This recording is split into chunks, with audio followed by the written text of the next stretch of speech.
আমাদের প্রত্যেকেরই বিশ্বতত্ত্ব অর্থাৎ কসমোলজি সম্পর্কে জানার অনেক আগ্রহ রয়েছে। রহস্যে ভরা মনোমুগ্ধকর এই জগৎ কিভাবে অস্তিত্বের মধ্যে আসলো? মহাবিশ্বের এই উৎপত্তি, বিবর্তন এবং চূড়ান্ত পরিণতি নিয়ে গবেষণাকে বিশ্বতত্ত্ব অর্থাৎ কসমোলজি বলে। বিশ্বতত্ত্ব সম্পর্কে যতগুলো তত্ত্ব রয়েছে তার মধ্যে বহুল প্রচলিত এবং অথেন্টিক তত্ত্ব হলো বিগ ব্যাং তত্ত্ব।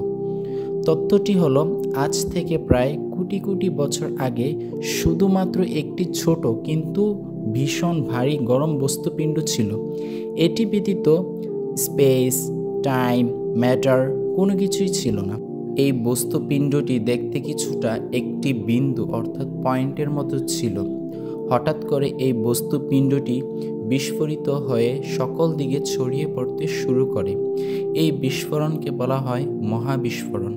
মহাবিস্ফোরণ সংঘটিত হয়েছিল আজ থেকে প্রায় 13.75 বিলিয়ন বছর আগে, অর্থাৎ 1375 কোটি বছর আগে।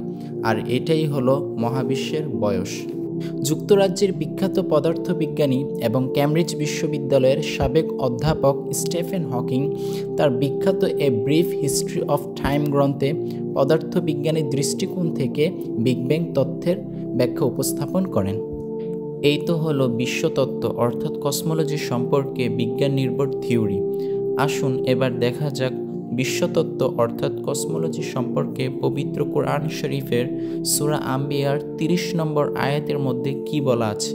পবিত্র কোরআন মাজিদে সূরা আম্বিয়ার 30 নম্বর আয়াতে আল্লাহ রাব্বুল আলামিন বলেন, আর কাফেররা কি ভেবে দেখে না যে সমস্ত ঊর্ধ্বস্থ মহাবিশ্ব এবং পৃথিবী সব কিছু একটি এককের আকারে যুক্ত ছিল, অতঃপর আমরা তাদেরকে পৃথক করে দিয়েছি, আর আমরা পৃথিবীতে প্রতিটি প্রাণ সৃষ্টি করেছি পানি থেকে। তো তারা কি এ সকল সত্য অবগত হওয়ার পরেও ঈমান আনয়ন করবে না? আপনারা যদি সূরা আম্বিয়ার 30 নম্বর আয়াত এবং বিগ ব্যাং তত্ত্ব একসাথে রেখে চিন্তা ভাবনা করে দেখেন, তাহলে দেখবেন এই আয়াতের সাথে বিগ ব্যাং তত্ত্বের মূল অংশ সাদৃশ্যপূর্ণ রয়েছে। একটু চিন্তা করে দেখুন, বিগ ব্যাং থিওরিতে বলা আছে আজ থেকে প্রায় 1375 কোটি বছর আগে অসীম ঘনত্বের ও অসীম তাপমাত্রার খুবই ক্ষুদ্র একটি পয়েন্ট থেকে এই মহাবিশ্বের সূচনা হয়েছে।